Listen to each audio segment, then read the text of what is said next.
Capricorn, hi! Welcome to Mr. Queen PH.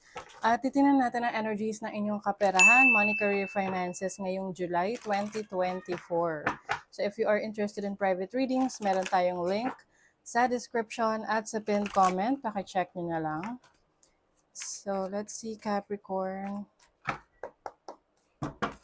Anong energies sa inyong money, career, finances ngayong July? Your overall energy, Two of Cups. Uy. Business partnership. You are also supported, no? Sinusuportahan ka ng mga taong mahal mo sa buhay, sa mga gusto mong ma-achieve, no? Sa mga plano mo, sa career mo. It's also a celebration. So some of you maaring meron kayong celebration in terms of a successful business meeting, a successful business partnership, or meron kang na-close na deal, no? Kung ikaw ay nasa sales and marketing. And also, even sa business rin, no? Let's see your possible challenge. You have the Ace of Wands. Ayan. So, meron ka mga gustong simulan ngayon na hindi mo magawa-gawa.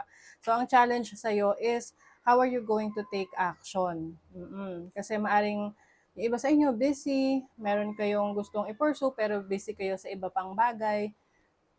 So, doon magkakaalaman kung talagang gusto nyo yan. Kasi, kung gusto nyo yan, gagawin nyo talaga. Okay? I feel like, may realization rin kayo na, okay, yun ang gusto mong i-pursue. May mga pag-aaral ka rin, siguro meron kang i-explore na talent, skills mo para sa iba na into creatives, no? Let's see your possible, your opportunity. Wow! O, diba? Celebration talaga. I feel like this is a major or a big celebration na may kinalaman sa trabaho mo, sa business, sa mga pinupurso mo sa buhay. So, meron kang certain achievement. Galing. Halimbawa, meron kang gustong trabaho na makuha. So, makukuha mo yun ngayong July. Yung iba naman, isang deal na makuklose mo, no? Talagang trinabaho mo, pinaghandaan mo. Let's see your blessing. What's the blessing sa mga Capis? Capricorn. Page of Wands. I see that there's a blessing for you sa pagta-travel. Maaring mas magiging busy ka ngayong July, traveling to different places. Meron kang mga aalamin na interest mo or parang nagsusurvey, no? Halimbawa, meron kang gustong simulang negosyo. So, syempre, bago ka magsimula dyan, meron ka munang mga aasikasuhin like mga documents, paperworks, or mga items, or mga taong kailangan mong kausapin bago mo i-launch yung business mo. So, let's clarify. Ano yung Two of Cups? Pwede rin kung meron kang romantic partner, maaring meron kayong project together na business or pagkakakitaan, no? What is the Two of Cups? The Two of Swords. So, major decision, maaring kailangan nyo talaga tong pag-usapang maigi. Yung iba sa inyo, multiple meetings ang kailangan bago kayo makapag-decide. Kaya siguro hindi nyo pa masyadong masimulan. Hindi nyo pa masimulan. Dahil hindi pa kayo ganun kasigurado. But I feel like this is going to be sure, no? Ngayong July, dun siya maglo-launch, dun siya magsa-start. What is the Ace of Wands as your possible challenge? The Magician. May mga times na iniisip nyo kasi, sigurista kasi yung iba sa inyo. Gusto nyo na kapag in-effortan nyo, sinimulan nyo, talagang alam nyo na meron kayong makukuhang benefits dito. So, you really want things to work at ayaw mong magkamali. Talagang binubusisi mo muna bago ka magsimula. And you are also reassessing your capabilities, no? Yung abilities mo, yung kakayanan mo, kung talagang ready ka na. And I think you will realize that yes, you are ready. You have a lot of talents. You have, kumbaga meron ka nang nire-require na skill set for this job, for this career, for this business. Okay? Just continue your manifestation skills and of course yung iyong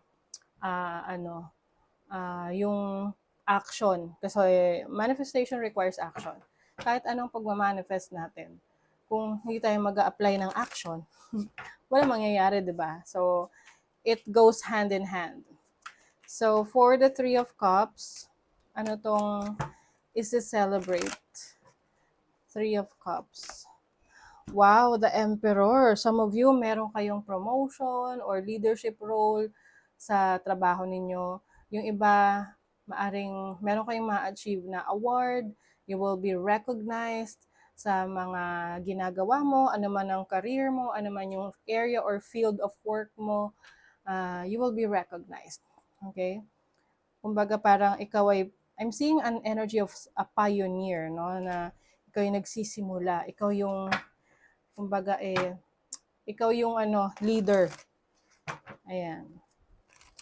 So, pwedeng yung dream job mo, like dream position mo sa work, nakuha mo na promote ka as a manager or supervisor. Kumbaga, there is progress in your career, in your finances, there is growth. Yung iba naman, meron kayong naging successful na investment, no? This can be sa real estate or sa finances, no? Financial investment. What is the Page of Wands? The Six of Pentacles. Wow. You are being supported, Capricorn. Whether this is support from your loved ones, this is also support from your guides, no? From God, from the universe. Kung ano yung ibinibigay mo, yun din yung matatanggap mo. So the more you give, the more you will receive. The more blessed you will become. So ipagpatuloy lang yan. And I also see you helping others, no? Meron kang mga tutulungan. And syempre, the more na tumutulong ka sa iba, the more na ibe-bless ka. Oh, soulmates! Meron talagang person sa buhay nyo na very supportive sa inyo, someone who is very close to you, can be any type of relationship. To the sea. I feel like you will try to grow your career or your business overseas, no? Sa ibang bansa. Yung iba, may opportunity kayo sa ibang bansa para magtrabaho or tumira doon or magkaroon ng business or clients from abroad, and you're going with the flow, no? Kumbaga, hindi mo kokontrahin kung ano yung mga bagay na hindi nag-work for you. You will just go to a different direction. Okay? Like rerouting, kumbaga. Unfinished symphony. So, some of you, meron kayong ifa-finalize na, let's say, trabaho, business, career, na sa tingin mo, kailangan mong, yung iba pwedeng i-let go nyo na dahil hindi nyo na, sa tingin nyo, hindi na ito nagre-resonate sa mga goals ninyo, hindi na in alignment of your goals. But for some of you naman, meron kayong tatapusin or parang i-accomplish na trabaho na hindi mo naasikaso nung mga nakaraang buwan. Magiging playful ka ngayon. Oo. So, this is, tinan mo, you are growing. Some of you naman, pwedeng mas magiging, alam mo yun, parang playful, fun yung approach mo sa buhay. Pagdating sa career mo, sa business mo, you are growing. Yan. And also, may new beginnings rin for some of you. You are parang pump up kayo ngayong July. Parang alam mo yung gigil na gigil ka. May gigil, oo, sa mga ginagawa mo. Lalo na nakikita mo yung resulta ng, magandang resulta ng mga in-effortan mo. Lalo kang mai-inspire. You are called to tap into your intuition. So kung ikaw ay may mga decision making ngayong July, just connect to your higher self because ikaw ay i-guide dun sa best possible decision. Yung iba sa inyo, kung nagkaroon ka ng challenges sa kaperahan nyo, unti-unti nakakabawi na kayo, nare-resolve nyo na yung mga issues. Kung may utang kayo, unti-unti nakakabayad na sa utang. kung ano man yung mga nagpa-stress sa inyo, no, in the past, nagbabago na siya, nag-heal na. Okay?